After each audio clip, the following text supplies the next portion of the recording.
My name is Rebecca, and I'm the Executive Director of APIA Vote Michigan. And once again, I want to thank everyone for joining us tonight for this very important conversation.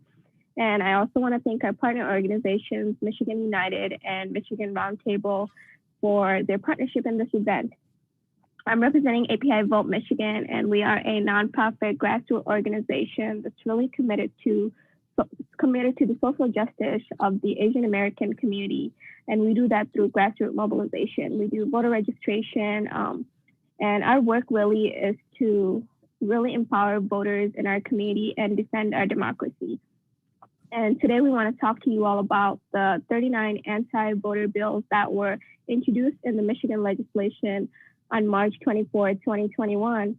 Our speakers today are experts, Representative Padma Kupa and Representative Tanisha Yancey, and they'll provide us an update on where these bills are right now, what's happening in Lansing, and they'll give us a broad overview of what these bills mean for communities like ours, Black and Brown communities, and what we can do in our own capacities to make sure that our votes are protected and that we have free, fair, and accessible elections.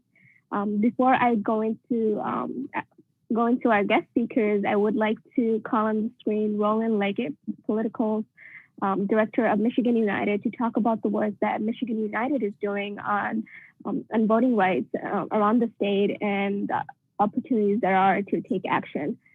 Roland? Thanks, Rebecca, and hi, everyone. Thank you for having me.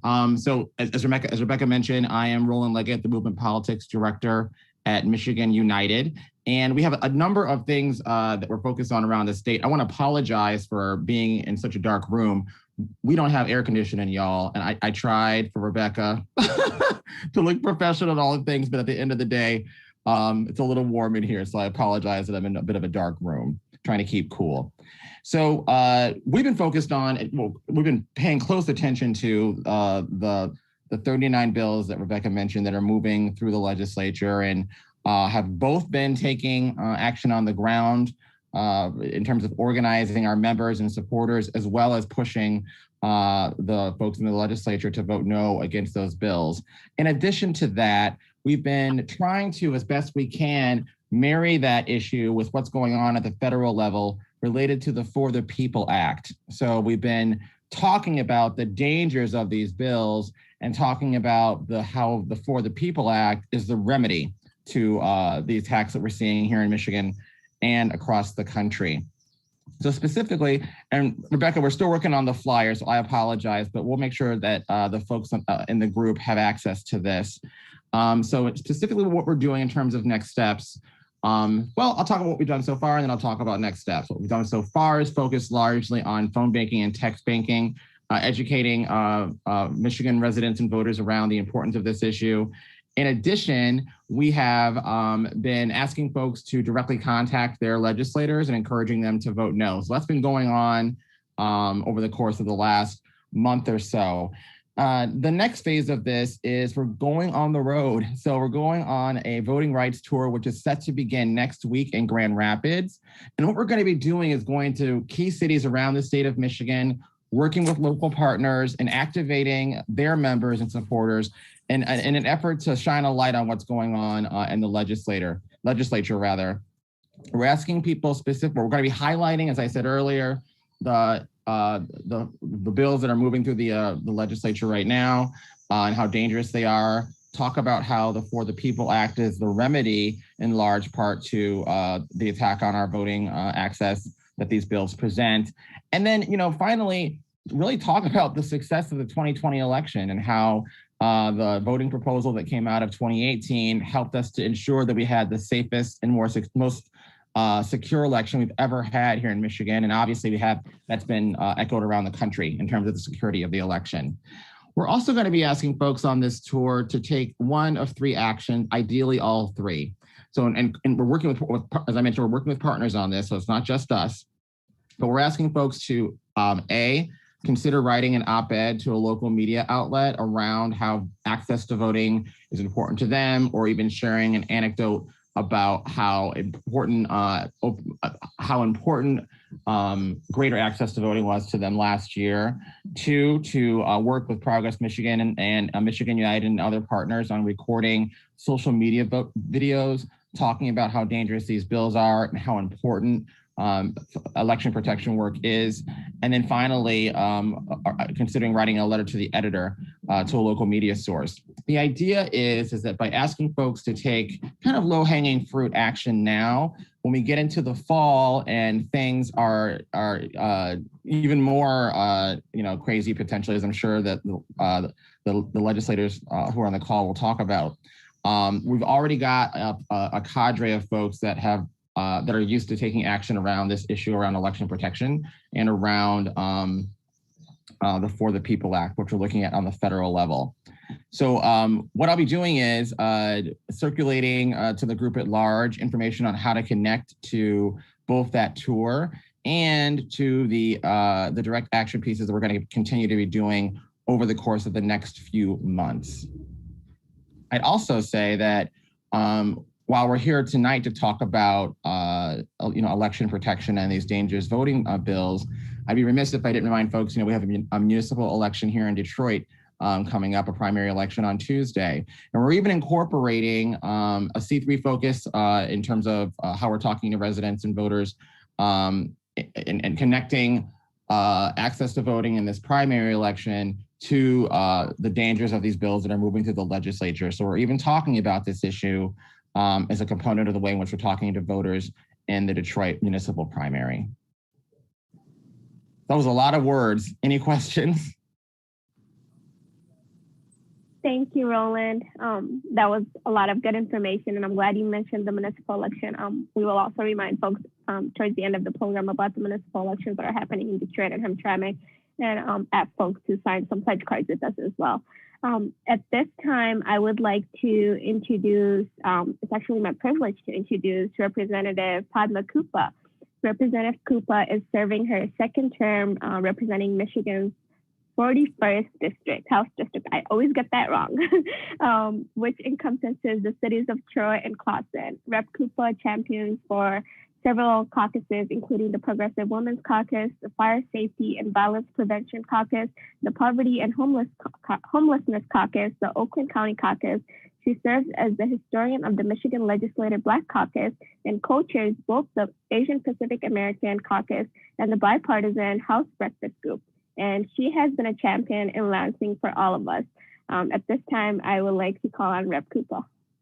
All right, thank you so much. I'm honored to be here with the partners at Michigan United, Michigan Roundtable, and also you and all of you at the APIA vote, Asian Pacific Islander American vote. As an Asian immigrant to this country, as a naturalized citizen who said that, this is my country and I'll give up my life for it, I really embrace the concept of democracy. And I was so pleased not only to be elected for the first time to my first office in 2018, but also that the voters of Michigan passed 2 ballot initiatives overwhelmingly, one that ensures that we have an independent redistricting commission, and the second that allowed for no reason absentee ballots. And so that was sort of the year that I knew that I believed in democracy. Who would have thought that somebody born in India but went to public schools here and is a champion for our public schools could make it into the, I'm an engineer, I'm not a lawyer, or ever ran for anything before. And that, with a passion for making my community stronger, Troy and Clawson, and where I volunteered, not only in Troy, but across the region, across the state, just to build a stronger set of services for the community, because volunteering is the ultimate exercise in democracy. However, once I got elected, I saw that many other states were doing things that were even better than what we had voted for, both Promote the Vote as well as the Independent Redistricting Commission. And that is to strengthen their democracy by making voting safer and more transparent. And to improve transparency and access to voting was really important to me. So I started working last year with an organization known as the Vote at Home Institute. The National Vote at Home, voteathome.org is their website, and they have helped a lot of different states pass legislation that would make it possible and easier for voters to receive and return absentee ballots. It would help local clerks strengthen the absentee voting process and hold circulators accountable for lying about the contents of petitions.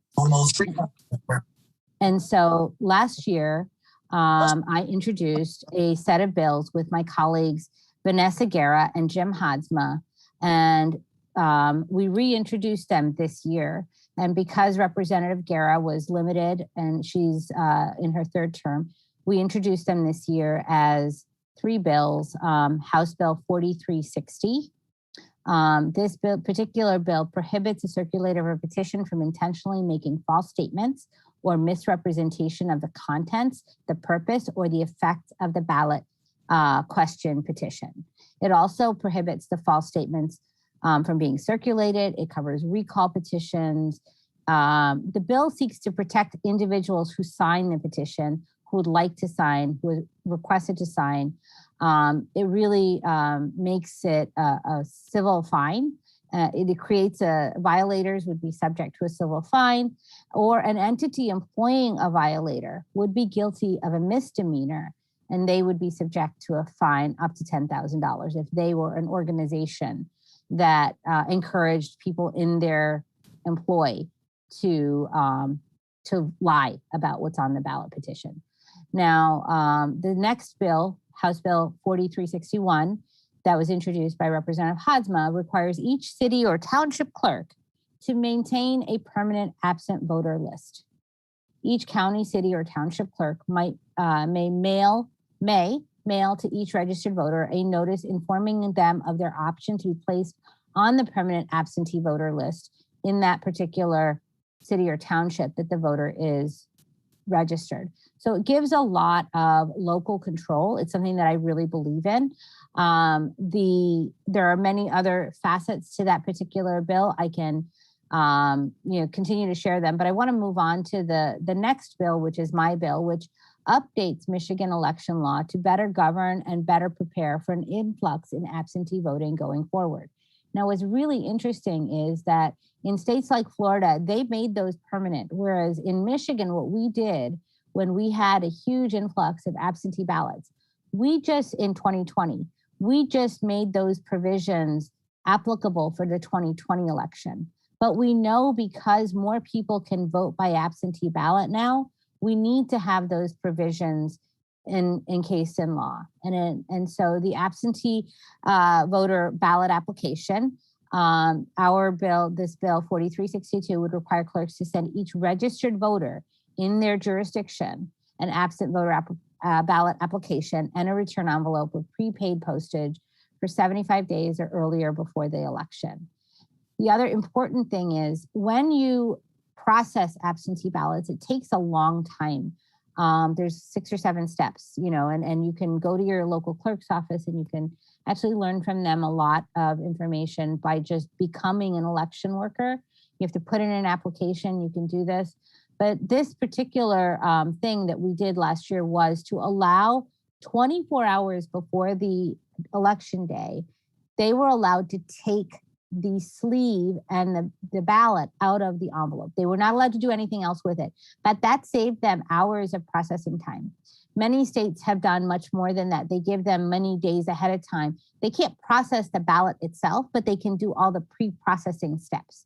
And if you give them the extra time, it really alleviates some of the burden on election workers because a lot of them are there for a limited amount of time. And if we have a lot of absentee ballots, as we did last year, it makes it that much better and easier for the city clerk or the township clerk or even the county clerk. They're allowed to establish an absent voter counting board to do this. There's a lot of pieces of that legislation. And so the state of Michigan would reimburse cities and townships for the cost of providing prepaid postage. That is one of the things that we've asked for because it actually cuts down on the cost of the actual day of work that needs to be done. And so it allows cities to sort of budget better and makes it easier. It also resolves, there's mechanisms through this bill to handle spoiled ballots or to resolve signature issues or specific guidelines. And so these are really important things. But I'm going to stop there because it gets into the weeds when that's important. But I just want to go back to the importance of absent voter options. Historically, we really want to allow people to have the franchise. We are a nation that does not have the highest level of franchise. In fact, there are many other democracies that have higher voter turnouts. And so we really want to make sure, especially in our state, that we expand vote by mail and early voting and online registration and online ballot requests because they serve to overcome many of the traditional barriers, keeping some people from casting their ballots. A democracy is as strong as all voters being able to participate. Increased ease of voting means increased access for voters. And in a democratic society, this is the bread and butter, the foundation, the very core of who we are. So I'll stop there. Thank you, Rep. Cooper. I cannot stress how important it is that, really our democracy is really strong when all voters have access. At this time, I would like to introduce our special guest, and I say special because she is special, and this is actually the first time Representative Tanisha Yancey is joining us on an API platform. Rep. Cooper is always with us. This is home for her. But I have to say, can I just put, before you introduce Rep. Yancey, yeah. So I sit near Rep. Yancey on the House floor, and she is a third term member. And so in my first term as an engineer, I always needed somebody to explain the law to me. And she's a lawyer, and she has such knowledge that she explains it, just like the UIA system. My seatmate, Representative Lori Stone from Warren and Centerline, she has asked that the UIA, she introduced a bill that we passed on the House floor last month that would make UIA applications plain language. So you don't need more than a fourth grade level of language, and you don't need a law degree and to pass the bar. And I think that I am so grateful that Representative Yancey agreed to join us because she can explain some of the things that are happening in the legislature that are not as positive as the bills that I just mentioned. And so I really appreciate her. So, but go ahead and introduce her. Thank you, and a special thank you to you for connecting us with Representative Yancey. Representative Yancey, as Rep. Cooper mentioned, is serving her third full term representing the 1st House District, which is comprised of cities of Grosse Pointe Woods, Harper Woods, and parts of the village of Grosse Pointe Shores, and Detroit. Previously, Rep. Yancey served on the Michigan Competitiveness, Tax Policy, and Transportation Committees. She is an active member of her committee, speaking at school committee fairs, career fairs, churches, and community meetings. Representative Yancey is the mother of one son and lives in Harper Woods. Representative Yancey, thank you so much for joining us tonight. Thank you for having me. I appreciate it. This really is a very, very important issue that, and I'm very glad that I was invited to speak to it, considering the fact that it is an issue that has plagued our community for hundreds of years, and there's nothing new under the sun. We've always learned that, and it's very true, definitely in the legislature.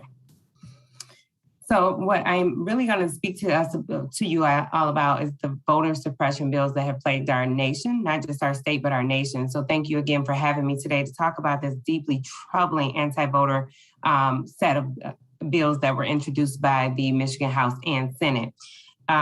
And in order for me to really talk about the present, I would be remiss to not talk about the past. So we know, again, that voter suppression has been a plague of our nation for hundreds of years. And in the 14th and 15th Amendment, it actually made it illegal to prevent Black people from voting. But as we all know, we know that our forefathers could kind of get around certain things like that. So they made it to where in order to circumvent the 14th and 15th Amendment in 1867, they said, well, if your grandmother and grandfather didn't vote, then neither can you. And so we all know that in 1867, whose grandmothers and grandfathers couldn't vote? Ours couldn't vote. So that was a way to, while we're saying, oh yeah, everyone has the equal rights and every man should be treated equal, this was a drawback and an obstacle that was placed in the way of Black people to prevent them from voting as a result of the 14th and 15th Amendment being passed. And so since then, we have been met with troubling opposition ever since then. We've been met with opposition of more threats at the polls, dogs and police officers being at the polls and intimidating Black and brown people from voting at the polls. We've also had to go through a literacy exam to be able to vote. Now, not quite sure what was on that literacy exam. I would love to get my hands on a sample of one to see how literate we need to be in order to vote. I know that for me, at least, and when people voted for me, all you need to know is how to spell my name or how to identify my name on a ballot, and that you wanted to vote for me, right? And perhaps if we stop putting things on our ballots that are very convoluted and confusing, like the different proposals, when you have double negatives and double language and double talking, then we won't need, there was no need to have a literacy exam is what I'm trying to say. That was just another obstacle that was placed in our way to prevent Black and brown people from voting. And why? Why would they want to prevent Black and brown people from voting? Because like my idol, my one and only idol, Michelle Obama, has taught us, when we vote, we win. When we vote, we win. And that's what we have seen, especially in this last election, that we came out, we voted, and we won. And that was still not very, there was obviously still some issues for people who didn't win, right? It's kind of like, just kind of a sore loser mentality to have. So since we did not win this election, there must have been voter fraud, right?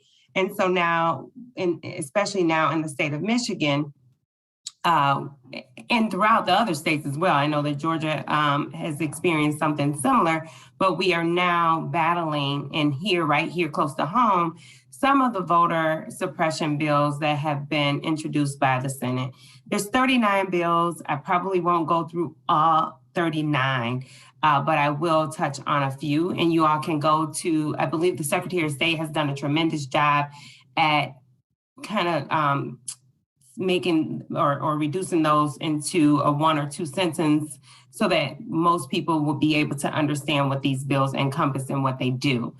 So Senate Bill 273, it enables county canvassers of the Secretary of State to remove or prohibit drop boxes if they don't meet unnecessary, restrictive, unrealistic, and unfunded security protocols. So of course, drop boxes are convenient. And for those of us who may have long lines or long waits, for those of us who are still required to have to work on election day, that is a key piece for people to be able to vote and vote very conveniently. And so what does this do? This removes the convenience of folks being able to vote. And one of the things that I didn't touch on from history, from our history books, is that, or not in our history books, because they don't want us to learn that, but from what we know our history to be, because I know what my history is that people were not able to vote, and I want to touch back on that, were not able to vote because of their employers at some points in time too, so that if you were found voting or if you couldn't miss a day of work because you were voting, and if you were found to have been casting a ballot, you were fired. So now, of course, there's, again, nothing new under the sun. So now for those who are not able to have that day off from work, these ballot boxes being removed is just another obstacle. Senate Bill 285 limits voting by mail for those fortunate enough to own or have access to a copy machine, as it requires a photocopy of ID to be included with mail absentee application. This is Senate Bill 285. If passed, this would be the requirement. And so how many of us actually have a photocopier in our living rooms? I actually have one in my family room or in my home office. just because I am a practicing attorney and I am a state representative. So I actually have one, but guess what? It doesn't work all the time. And it's not the most convenient because I don't have an IT person here. So for those of us who either have a problem with using such equipment or just not having that equipment, this is a hindrance and yet another obstacle for you to be able to cast your ballot. I am going to fast forward and skip ahead to the Senate bills 304 and 303 and 304. I apologize, that actually did pass both the House and the Senate. And it banned the use of a sworn affidavit if a voter arrives at their polling place without ID. Those voters would be required to vote a provisional ballot, which would not be counted unless the voter provides more documentation that is currently required by law. So as of, before the bill was passed, and of course, we may not even have, this bill will probably not be signed by our governor, but if it had been signed by our governor, or if it does get signed by the governor, this would be yet another obstacle for someone who shows up and how many of us can say that we've shown up at our polling location and did not have our ID available or did not have our IDs on us. We fought for so many years to make sure that these types of shenanigans or these types of things, obstacles, I'll keep calling them obstacles to be professional, but these types of obstacles did not get in the way of my grandmother and my grandfather from being able to vote. And yet we are now putting it back into play or attempting to put it back into play. And it just reminds me of, Jim Crow, our modern day Jim Crow laws that will prevent people from going to the ballot and casting their vote. Why? Because when we vote, we win. Senate Bills 303 and 304, along with the House Bill 5007, would require more identification at the voting booth than is necessary. We don't need more vote or more identification to have to vote. How many of us are actually going to try to pretend to be someone else to go and cast a ballot? Or realistically, how many of us are going to try and cast a ballot and it's not us? So it's just another restriction to keep people from being able to cast their ballots.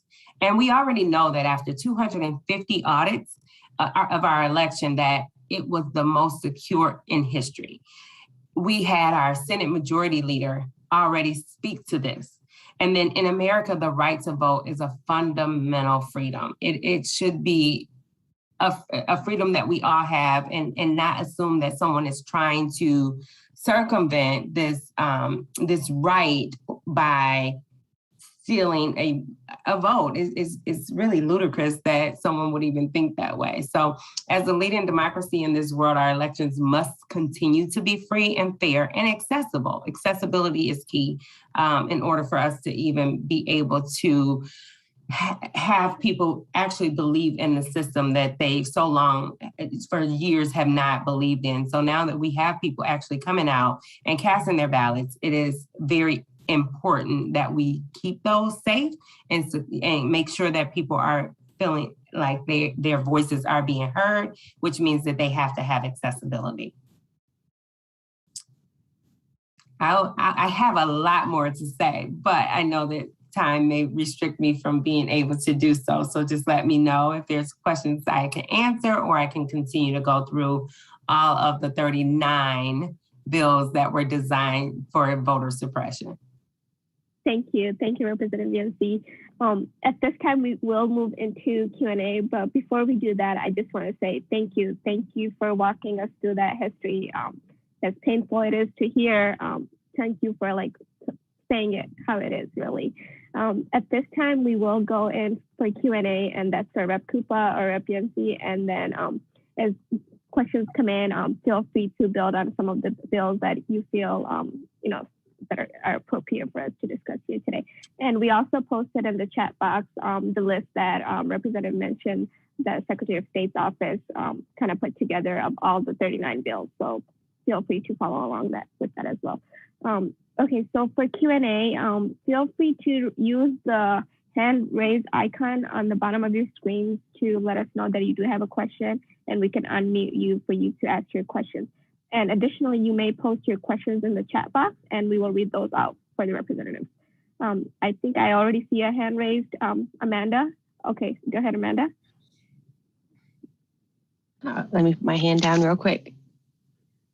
I'll forget if I don't. So hi, I just want to say first and foremost, thank you for all of this information.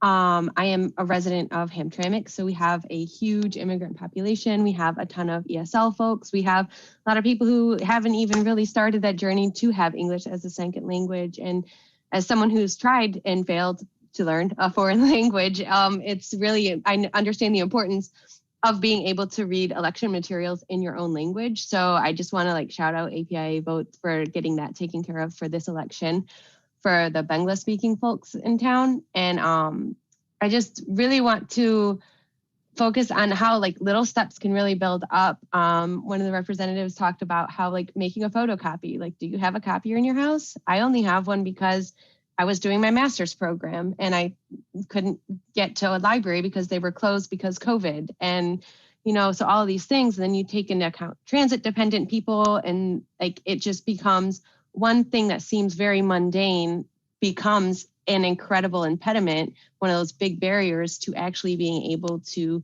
utilize your vote that you have a right to. So I guess in light of keeping it into a question is, other than contacting our representatives at the state, local, federal levels, is what is the most important way that we can get the word out? How can we help make sure that people are getting this information that you gave us today in those sound bites that people can understand, especially people who do not speak English or have that fourth grade understanding or less?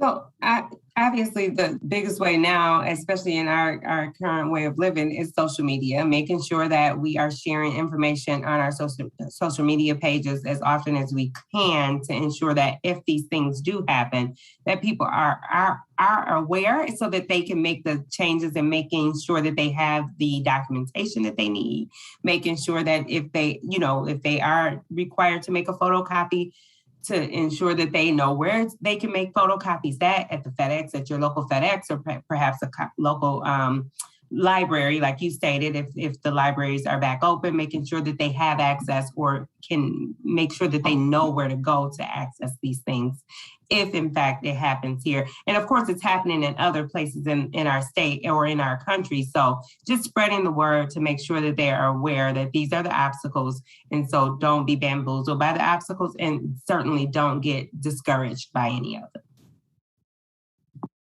And I would also say going to reliable sources for information where there's reputable, knowledgeable attorneys and legislative people. And one of the sources besides National Vote at Home Institute is an organization that is working in this space called Brennan Center for Justice.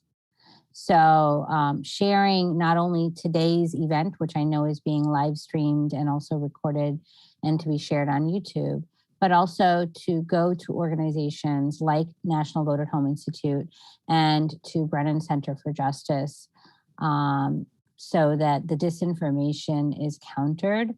We know that there's actually a report last May, even before our elections, from the Brennan Center. They debunked 10 voter fraud lies. So we know, I forget who said it, but if you repeat a lie often enough, it becomes the truth. And so we need to repeat the truth so that people believe it.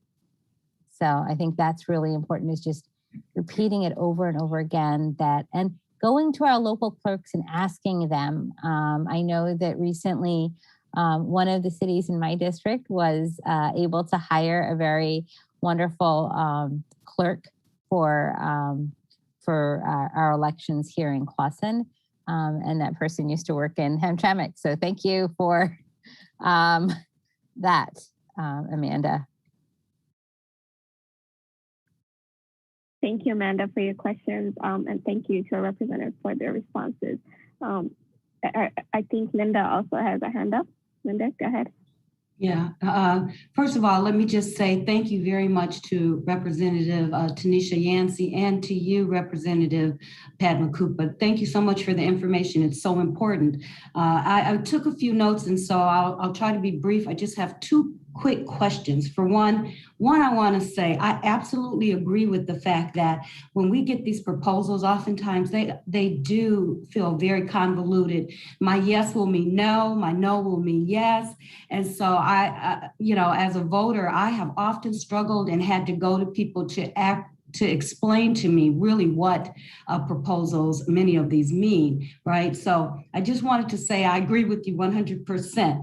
But I was thinking about the anti-voter legislation, that 285, copy of the driver's license, how it impacts the three bills that Padma Kupa, representative, mentioned, that 4362 to update your Michigan absentee ballot.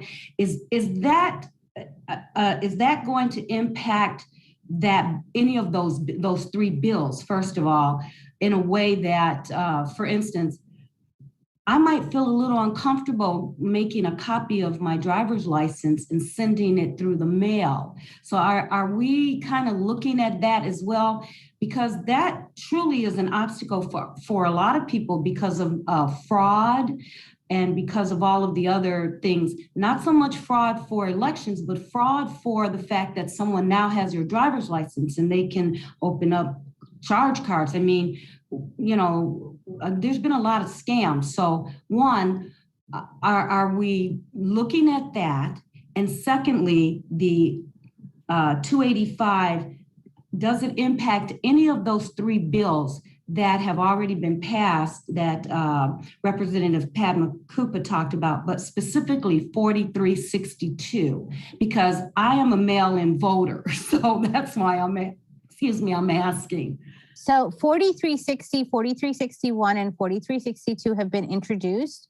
They were introduced last term and they were introduced this term. They have not passed. They have not been enacted. If they were enacted, but they have not been enacted. And we are still working with, I was supposed to actually speak to the statewide or the Oakland County Clerks Association about their support for those three bills, because basically what happens is when a bill gets introduced, it requires a lot of support from the community, but especially from the stakeholders, the people that it impacts. And so we worked with the National Vote at Home Institute, knowing that this was a set of bills that passed in other states with other people who are doing very similar jobs, like our county clerks, our city clerks, and our township clerks. And so I was supposed to go speak with our county clerks about these three bills. But we were called into Lansing to vote on a few bills, and I had to miss that. And so we're rescheduling that. So I'm still waiting to move those forward. Although in theory, they said they are supportive. We really need to get into the nitty gritty. We've also gotten support from the Secretary of State's office as well, and from other people like the Vote at Home Institute. There's other organizations, national organizations, that want to protect voters and protect the security and transparency of our elections. I'll stop there. Tanisha, please add if there's anything.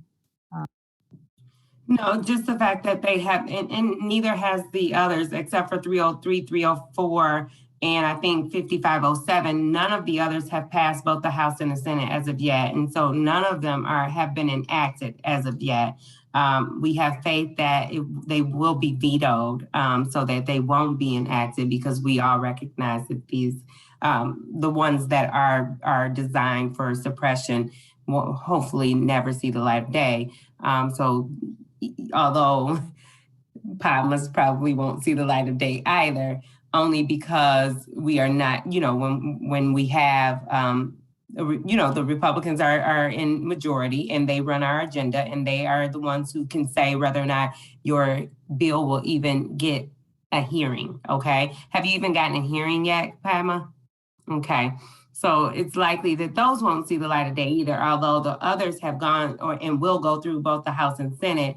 Luckily for us, we do have a governor who understands that these are dangerous and designed to suppress votes of many people, not just, and at this point, it's not just Black and brown people whose votes will be suppressed. We have seniors who don't have access to these copy machines in their home in order to mail in their absentee ballots, and they may very well be, white people who are going to suffer from some of these bills as well. So luckily for us, again, that we have a governor who will absolutely veto those suppression bills. One thing I just want to highlight about 4362, especially, and this whole cost of mail and absentee voting, vote at home policies actually can save states as much as 40% over traditional voting arrangements. And actually paper ballots that are utilized for voting at home and by mailing it into the secure ballot box or dropping them off. I actually drop mine off at my city hall. They have a box right there, and sometimes they're there. You can go and drop it with them directly. These paper ballots are not vulnerable to hacking or other security threats that impact electronic voting machines that you do in person. So I think these are little things that we should recognize, that we're actually trying to make voting more secure. And to your point, before we let is it Linda or Leanda? Leanda. To your point, we don't want to increase, so we decrease, or what we think may decrease voter fraud may actually make you more susceptible to fraud or to identity fraud. Someone could steal your identification, or you're putting more information into the world, period. Whether it's by mail, U.S. mail, how many hands does that have to go through? We have something in the legal world called the chain of custody, right? And so you put it in the mailbox, and then one person pulls it out of the mailbox, another person takes it to the center, and how many hands will that go through? And how many people will have access to your personal information who could actually steal your identity at that point? So we're trading one for the other, just doesn't make any sense. Thank you. Linda, thank you for your question. And then Representative, thank you for the elaborate answers. Linda, did you have another question, or are you all set? You're all set. Okay, perfect. Okay, I think we have another hand raised. Barb, you can go ahead and unmute. All right. Now, are you guys familiar with the Baker-Carter study from 2005, where they studied, election integrity in terms of, and the concerns with mail-in ballots, so being prone to being at risk of fraud. So what is it about the current process that, prevents the fraud from occurring? That's my question. What is in the current process that prevents fraud? I think the better question is, what is it in the current process that makes people think that there was fraud? Well, having ballots being submitted from addresses that are vacant lots. Is that factual? Because I thought that the audits that were done uncovered the fact, not only did the audits uncover it, we have a Senate Majority Leader who has said that there was no fraud. I understand what the Senate and Majority Leader Oversight said. Committee. Yes, no, I hear. He didn't say there was no fraud. He didn't think there was enough fraud to change the election. I'm not disputing the results of the election. I'm just asking, what is it in the current process that would prevent an actor from submitting a ballot on behalf of a voter who chose not to vote or who had moved out of state? So I believe that, a voter who have moved out of state would be registered to vote in the state of which they're in. And just like when you're filing for your income tax returns, you can't have someone file for two different places. And then there's also the fact that when you apply to vote, when you fill out your application, there are requirements of you proving who you are at that time. It's the fact that when we go to the poll, you still have to, you're still signing, you still have to make sure that you're signing and attesting to the fact that you are who you say you are. And so there's checks and balances along the way from the time that you apply to the time that you actually get to the poll. Just not restricting, not too restrictive, or not restricting access to those who may not have additional resources to make copies to send in with their absentee ballots. But at the time that you apply, when you go into your clerk's office, when you apply, you do have those steps and those the certain steps to prove who you are at that time. I also, my father, Barb, thank you for asking that question, because when you say Carter, my father was a big fan of former President Jimmy Carter and values and respects him. Yes, so the Carter Center, so there's a link that our hostess Rebecca put in the chat window. It was from April of this year. They looked at the Carter-Baker Commission 16 years later. And what are the concerns? So it was a virtual event. They really looked at the pros and cons of voting by mail, the safeguards that are in place, and additional ways to enhance the security of mail-in voting. And that's what those are some of the things that are in our bills, 4362.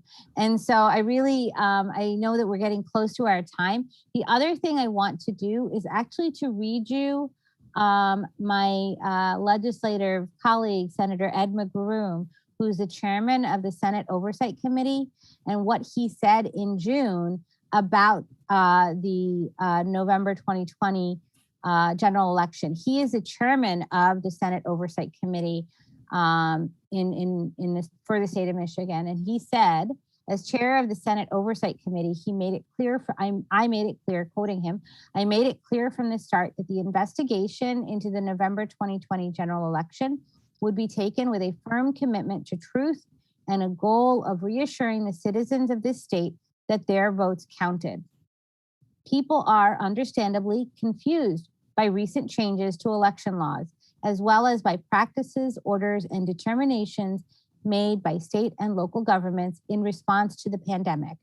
They are right to demand answers and deserve nothing less than the truth amidst so much shouting and misrepresentation from both sides of the political spectrum.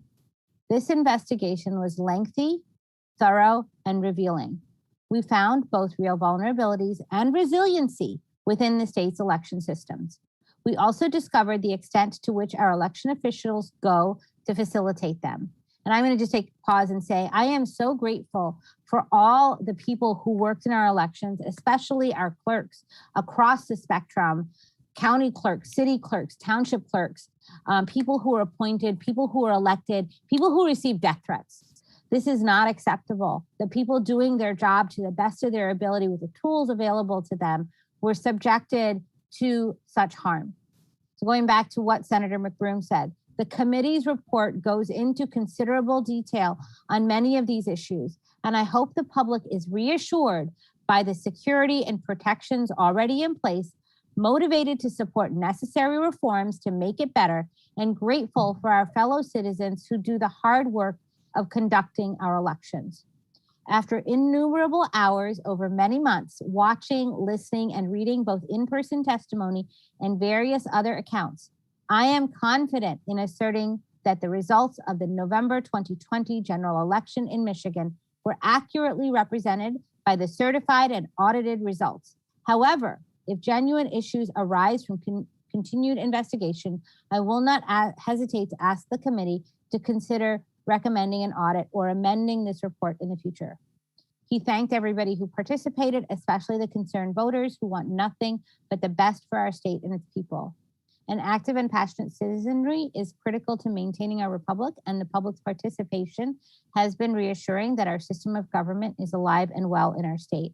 And so they conducted 30 hours of public hearings. They heard from over 85 eyewitnesses, experts, concerned citizens under oath. Not all of them were under oath, I believe. They had 400 pages of testimony. They subpoenaed key documents from the Secretary of State and from the cities that were under investigation, Livonia and Detroit. And they really went through. And so you can find the committee report. I will populate the link in there and Rebecca can share it. But I really recommend that you watch the Carter Center video because it really illuminates the value of voting at home and what we're talking about right here. Yeah, no, I wasn't disputing the value of voting at home. I was questioning how you prevent the fraud. So yeah, I think that that's what they talk about, the pros and cons and the mechanisms we have in place, and ensuring that if there are additional mechanisms that we will implement them. And that's again where the Brennan Center is so valuable. They have such a wonderful team of experts. Thank you. Thank you, Barb, for your question. I do see Amanda, did you also want to ask a question or add something?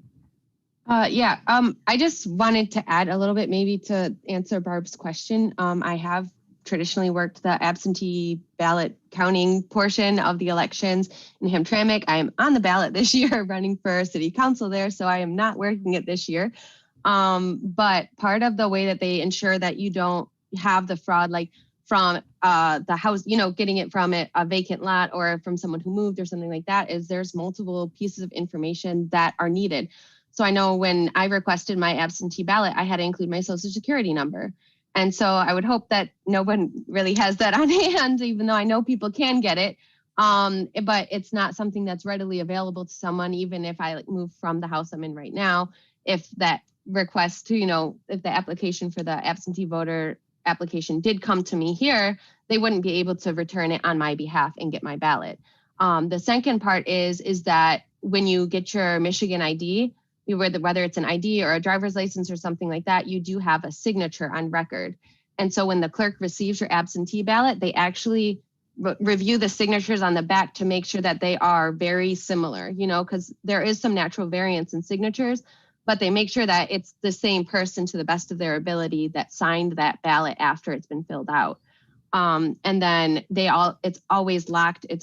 Everything's always locked. We can't go in at 5 minutes early. We have to wait until the clerk is there to unlock it, unlock the bags. Even the bags, once everything's counted, all of the ballots go into bags and they are like locked with an actual lock that requires a key to open them and taken to the county by the clerk.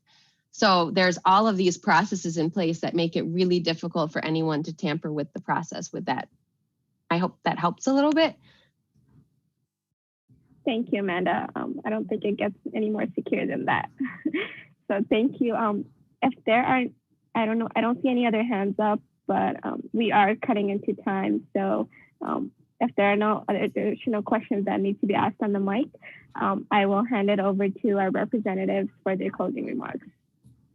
If you have any questions on what we said, please don't hesitate to reach out to my office. Padma Kupa at house.mi.gov. Phone number is 517-373-1783. And you can also visit kupa.housedems.com to see information about not only these bills, but other bills that we've introduced. One of the ones I'm hoping to see move forward when we go back is the EV infrastructure bill. Very excited to see more people driving more interesting cars like EVs. Helping both our planet and people save money. But yeah, please visit our website and send us an email, drop us a line. We're happy to hear from you. Thank you. Representative Yancey. Thank you. I noticed that someone put my information in the chat, so that's great. It's Tanisha Yancey at house.mi.gov. Feel free to send us an email as well. And just in closing, I'd just like to say thank you for, first of all, putting on this Q&A, this informational session that hopefully will be shared, I believe, on YouTube and possibly on Facebook, because it's very, very important for people to understand again, the history of voter suppression in order for you to see that that's what this is. And they go, they go hand in hand. We can't know where we're going without knowing where we've been. And we've been there, done that. And most people have probably wrote a book about it. So let's just move forward and making sure that we are protecting everyone's votes, not just the chosen few. Thank you, Representative Yancey and Representative Cooper. We really do appreciate you taking the time to have this conversation with us and our audience. I know it was very short, but it was very informative.